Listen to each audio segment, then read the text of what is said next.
আমার নাম সোমা চ্যাটার্জি। আমি এসেছি ওয়েস্ট বেঙ্গল উখড়া থেকে। আর আমি এখানে এসেছি হায়দ্রাবাদ কন্টিনেন্টাল হসপিটালে। আমার এখানে গাইনির প্রবলেমের জন্য আমি এসেছি।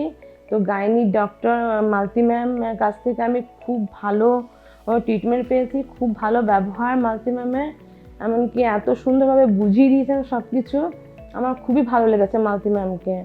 আর এমনকি আমার গ্যাস্ট্রোর কিছু প্রবলেম বেরিয়েছে, সেই জন্য আমার ডক্টর রবিকিরণ স্যারের কাছে আমি দেখিয়েছি। রবিকিরণ স্যারেরও ব্যবহার খুব ভালো, যা অসুবিধা সুবিধা সব কিছু বুঝেছেন, এমনকি এমনভাবে বুঝিয়েছেন কোনো কিছুর দিক থেকে আমার কোনো মানে অসুবিধা হয়নি, সব কিছু সুবিধা পেয়েছি আমি রবিকিরণ স্যারের কাছে। যত কিছু মানে যখনই যে প্রবলেমটা বলেছে সেই প্রবলেম দিক থেকে আমাকে সাহায্য করেছেন স্যার। আমার কিন্তু খুব ভালো লেগেছে হসপিটালটা। আর আমি এটা প্রথমবারই এসেছি, আমার কিন্তু খুব ভালো লেগেছে।